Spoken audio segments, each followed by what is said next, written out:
और आपका ये जो क्वेश्चन है, ठीक है। तो आपको बताना है कि इसका क्वेश्चन क्या होगा। फटाफट इसका सही आंसर बताइए। आपके ऑप्शन दिए गए हैं,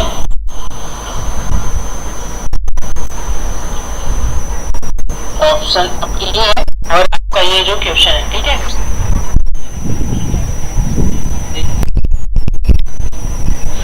तो आइए स्टार्ट करते हैं। सॉरी, थोड़ा सा वॉइस प्रॉब्लम था, तो आइए स्टार्ट करते हैं। चलिए, तो इसका सही आंसर क्या होगा साथियों। तो इसका जो सही आंसर होगा, वह क्या होगा कि ये एनिमल जो है, ठीक है, इसका जो है थर्डाइक होंगे। कौन होंगे? थर्डाइक होंगे, मतलब ए का थर्ड। तो ए का थर्ड है होगा। और पुनर्बलन की अनुसूची किसकी है साथियों? तो पुनर्बलन की अनुसूची जो है वह स्किनर की है। किसकी है? स्किनर की है। तो बी का क्या हो जाएगा? फोर्थ। और सारगर्भिता का नियम किसका है? गेस्टाल्ट का। किसका है? गेस्टाल्ट का है, ठीक है, गेस्टाल्ट का है। तो थर्ड का क्या हो जाएगा? फर्स्ट हो जाएगा। एंड अनुकूलन का क्या होगा साथियों? अनुकूलन का आप बचा कौन? पियाजे। तो अनुकूलन का किसका होगा? पियाजे साहब का होगा। तो इसका क्या हो जाएगा? सेकंड हो जाएगा। इसका जो सही आंसर क्या हो जाएगा? सेकंड हो जाएगा। तो आपके ऑप्शन क्या सही होंगे? तीसरा, चौथा, पहला और दूसरा। तो देखिए, ये इसमें नहीं है, तीसरा कट हो जाएगा। इसमें भी नहीं है, इसमें है, ठीक है। तीसरा, चौथा, पहला और दूसरा। तो हमारा राइट आंसर क्या होगा? ये ए, ठीक है। तो चलते हैं अगले क्वेश्चन की तरफ। क्वेश्चन नंबर 2, ठीक है। क्वेश्चन नंबर 2 क्या है कि अधिकार संविधान के किस संशोधन से शिक्षा एक मौलिक अधिकार बन गई है? ये क्वेश्चन बहुत वेरी इंपॉर्टेंट है साथियों। ये वेरी इंपॉर्टेंट है क्योंकि 2019 में यूपी टेट में ये क्वेश्चन पूछा गया था, ठीक है। तो 25वें आपके ऑप्शन है 25वें संशोधन, 86वें या 22वें या 52, ठीक है। तो इसका सही आंसर क्या होगा? आप मुझे बताएंगे कि इसका 25वां संशोधन था कि 86वां या 22 या 52। तो इसका सही आंसर क्या होगा साथियों? तो इसका जो सही आंसर होगा, आपके क्वेश्चन क्या थे? संविधान के किन संशोधन से शिक्षा एक मौलिक अधिकार बन गया है। तो इसका जो सही आंसर क्या होगा साथियों? तो इसका सही आंसर होगा 86वें। किसका? 86वें। इसका जो सही आंसर क्या होगा? वह 86वें होगा साथियों, ठीक है। तो इसका राइट आंसर क्या होगा? 86वें। 86वां जो है इसका राइट आंसर होगा। तो इसका सही आंसर क्या है? 86वां, ठीक है। ये कब हुआ था? ये जो 2002 में, कब? 2002 में यह शिक्षा अधिकार जो है संविधान के भाग 3 में यह मौलिक तहत, किसके तहत? मौलिक अधिकार के तहत जो है शामिल किया गया था। इसे अनुच्छेद 21A में, किसमें? अनुच्छेद 21A में रखा गया था। अनुच्छेद 21A में रखा गया था साथियों। तो इसका जो सही आंसर होगा वह होगा 86वें। और इसमें क्या, इसका क्या था कि इसको 21A में रखा गया था, जिसमें कि 6 से 14 वर्ष जो बच्चे होते हैं उनको एक शिक्षा मूल अधिकार से, मतलब उनको फ्री मतलब कि उनको 6 से 14 वर्ष के जो बालक हैं उनको जो है शिक्षा फ्री दिया जाएगा। तो इसका जो संशोधन था वो कौन सा था? 86वां संशोधन था। और कौन से मौलिक अधिकार के तहत रखा गया था? अनुच्छेद 21A के तहत इनको रखा गया था, ठीक है। और यह इससे एक कानून शिक्षा अधिकार के नियम 2019 का प्रावधान भी किया गया था, ठीक है। तो इसका जो सही आंसर है वह 86 है। चलते अगले क्वेश्चन की तरफ। Question number 3। तो क्वेश्चन नंबर 3 क्या है साथियों? देखते हैं कि समस्या समाधान का प्रथम चरण है। समस्या जो है वह संविधान का है प्रथम चरण है।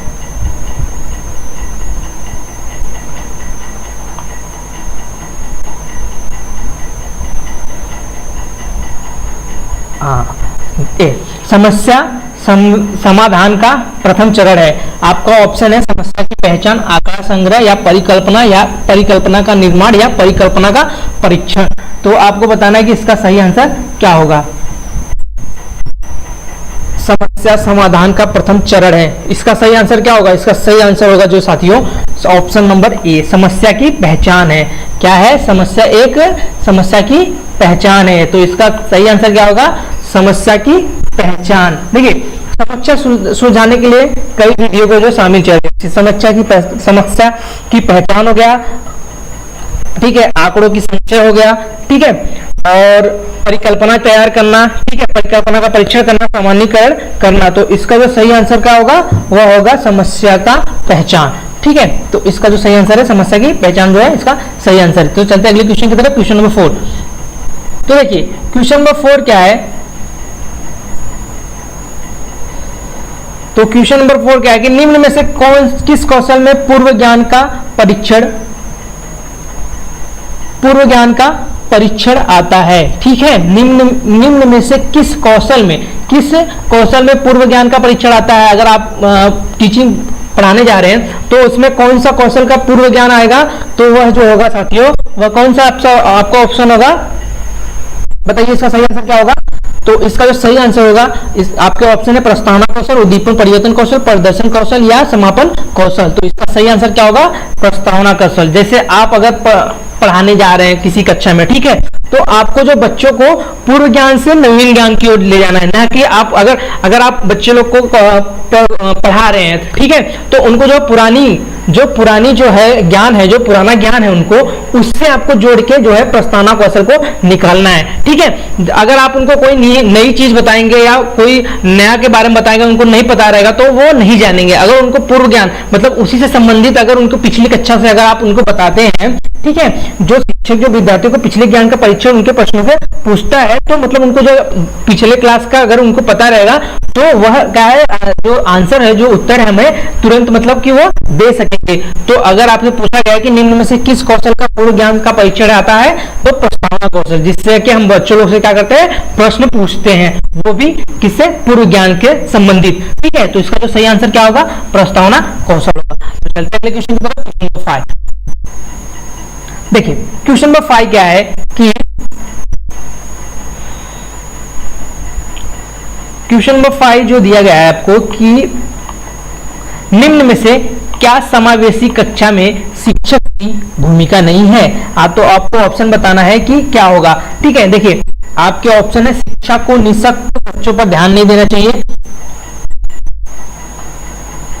या बच्चे की आवश्यकता के अनुरूप बैठने की पर्याप्त व्यवस्था करनी चाहिए, या शिक्षक को सीखने में अक्षम को अतिरिक्त समय देना चाहिए, या शिक्षक को बालक को प्रोत्साहित करना चाहिए। तो आपके ऑप्शन क्या है, देखिए निम्न में से क्या समावेशी कक्षा में शिक्षक की भूमिका नहीं है। बच्चों को निःशक्त, अगर आपको देखिए आपका जो इसमें ऑप्शन होगा वह क्या होगा कि शिक्षक को निःशक्त बच्चों पर ध्यान नहीं, बिल्कुल गलत है। तो आपसे निगेटिव पूछा है, मतलब कि ये हमारा, अगर निगेटिव पूछा है तो ये क्या होगा, हमारा आंसर सही हो जाएगा, ठीक है। और बाकी देखिए ये सब क्या कैसा पॉजिटिव है, तो हमसे निगेटिव पूछा है कि निम्न में से क्या समावेशी कक्षा के शिक्षक जो है समावेशी भूमिका नहीं है, या शिक्षक को निःशक्त बच्चों पर ध्यान देंगे, बिल्कुल गलत। शिक्षक को बच्चों पर ध्यान देना चाहिए, ठीक है। ध्यान पर समावेशी कक्षा में जो बच्चों को शिक्षक को बच्चों के ऊपर ध्यान देना चाहिए, नहीं देना चाहिए, मतलब यही हमारा सही आंसर होगा। तो इसका सही आंसर क्या होगा, शिक्षक को निःशक्त बच्चों पर ध्यान नहीं देना चाहिए। तो इसका हमारा सही आंसर, क्योंकि हमसे निगेटिव पूछा है तो जो आंसर होगा वो निगेटिव होगा। तो सबसे अगले क्वेश्चन की तरफ, क्वेश्चन नंबर 5।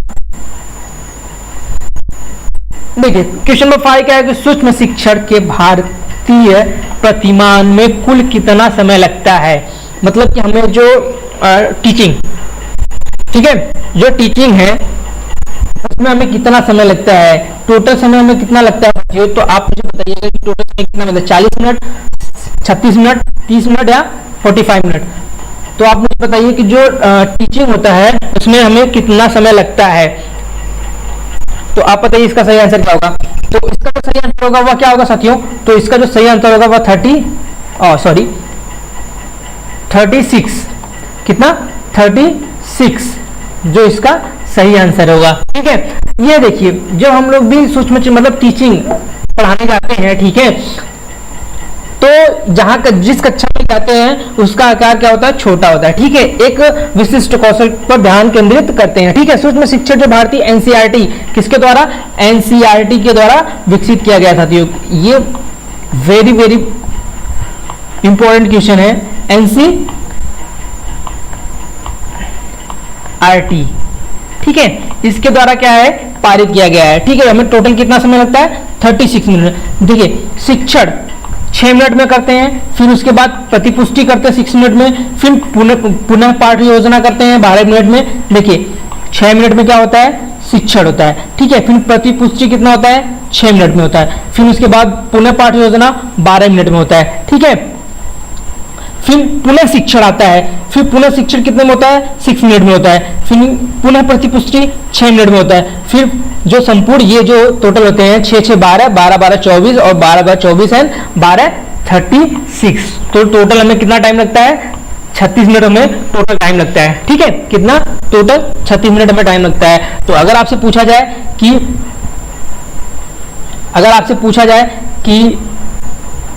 एक मिनट,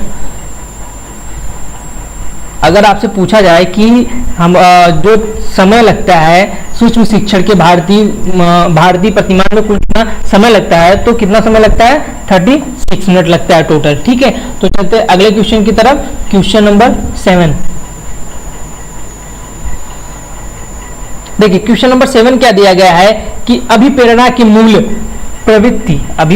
मूल प्रवृत्ति सिद्धांत के प्रतिपादक थे, कौन थे? Abraham Maslow, McDougall, Williamson James या सिम्पसन। आपको बताना है कि इसका सही आंसर क्या होगा।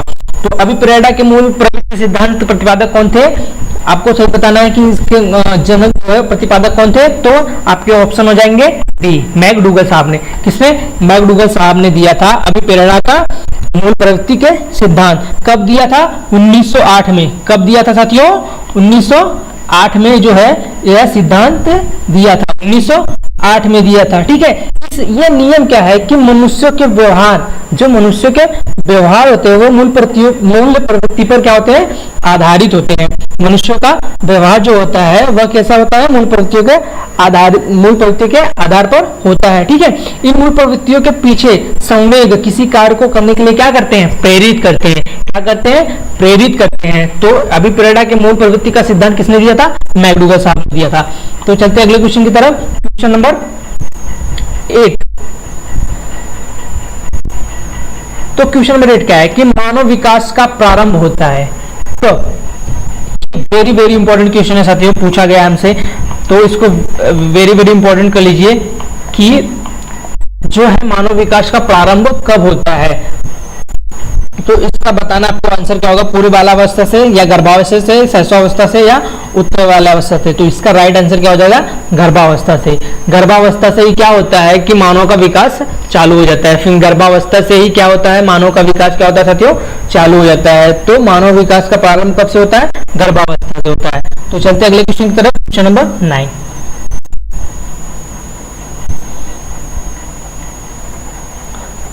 तो क्वेश्चन नंबर 9 क्या है कि स्मृति स्तर, ठीक है, स्मृति स्तर एवं बोध स्तर के शिक्षण की प्रतिमान की संरचना में कौन सा सोपान उभयनिष्ठ है। ठीक है, कौन सा सोपान जो है उभयनिष्ठ है। देखिए आपके ऑप्शन है अन्वेषण, सामान्यीकरण, तैयारी या प्रस्तुतिकरण। तो अगर देखिए, अगर कहीं आप जा रहे हैं टीचिंग के लिए, ठीक है, अगर आप टीचिंग के लिए जा रहे हैं तो आपको क्या, अगर आप जाएंगे तो निरीक्षण करने के लिए आपके सहपाठी होंगे या वो होंगे, तो आपका प्रस्तुतिकरण कैसा रहा वो आपको बताएंगे। तो इसका सही आंसर क्या हो जाएगा, प्रस्तुतिकरण। स्मृति एवं बोध स्तर पर शिक्षण प्रतिमान की संरचना जो है प्रस्तुतिकरण के सोपान पर है। और यह जो क्वेश्चन है यूपी टेट 2019 के फर्स्ट पेपर में पूछा गया था, तो इसको भी इंपॉर्टेंट कर लीजिए। ठीक है, तो स्मृति स्तर का बोध स्तर के शिक्षण प्रतिमान की संरचना में कौन सा सोपान है, तो वह है प्रस्तुतिकरण जो है इसका सही आंसर है। तो चलते हैं अगले क्वेश्चन की तरफ, क्वेश्चन नंबर 10। तो आज का हमारा ये लास्ट क्वेश्चन, और आप मुझे बताएंगे कि इसका सही आंसर क्या होगा। देखिए ब्रूनर, आपको मिलान करना है, सूची ए से सूची बी को मिलाना है। ठीक है, तो ब्रूनर ये कौन से सिद्धांत दिए थे, असुबेल, ग्लेजर एंड गार्डन। आपको बताना है कि इसका सही आंसर क्या होगा। तो बताइए फटाफट इसका सही आंसर क्या होगा। तो देखिए इसका आपके ऑप्शन है, देखिए आपके ऑप्शन है ये, तो आपको बताना है कि इसमें ऑप्शन क्या होगा, कौन सा सही होगा। ठीक है, तो चलिए देखते हैं। देखिए ये आपके क्वेश्चन है, ठीक है, ब्रूनर साहब ने, ठीक है, ब्रूनर साहब ने जो सिद्धांत दिया था वह कौन सा सिद्धांत था? संप्रत्यय उपलब्धि। किसका? संप्रत्यय उपलब्धि। तो ए का क्या हो जाएगा? ए का हो जाएगा 4। क्या हो जाएगा? 4। ठीक है। और देखिए आशुबेल साहब ने जो सिद्धांत दिया था वह क्या दिया था? अग्रिम संगणक शिक्षण प्रतिमान। तो इसका जो आंसर हो जाएगा वह क्या हो जाएगा? 3rd। 4 के बाद 3rd। बी का क्या हो जाएगा? 3rd हो जाएगा। ठीक है। अब देखिए सी, ग्लेजर साहब ने जो दिया था वह क्या दिया था? बुनियादी। ठीक है, बुनियादी शिक्षण प्रतिमान। तो इसका जो हो जाएगा वह क्या हो जाएगा? 1st। क्या हो जाएगा? 1st हो जाएगा। ठीक है। और गार्डनर साहब ने दिया था वह क्या दिया था? तो गार्डन ने दिया था साइनेटिक, मतलब कि दूसरा हो जाएगा। क्या हो जाएगा? दूसरा हो जाएगा। तो देखिए आपके ऑप्शन हो जाएंगे चौथा, तीसरा, पहला, दूसरा। तो ये किसमें दिख रहा है? तो ये देखिए चौथा, तीसरा, पहला और दूसरा। तो आपका ऑप्शन हो जाएगा ये। ठीक है। तो आज के लिए साथियों बस इतना ही। अगर आप यूपी टेट, ठीक है, यूपी टेट, सी टेट,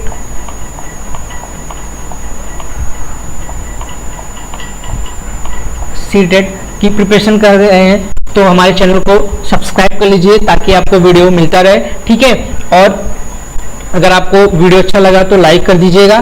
तब तक के लिए मिलते हैं नेक्स्ट वीडियो में कुछ नए 15 क्वेश्चन के साथ, इंपॉर्टेंट क्वेश्चन के साथ। तब तक के लिए जय हिंद, जय भारत, गुरुकुल में आपका स्वागत है।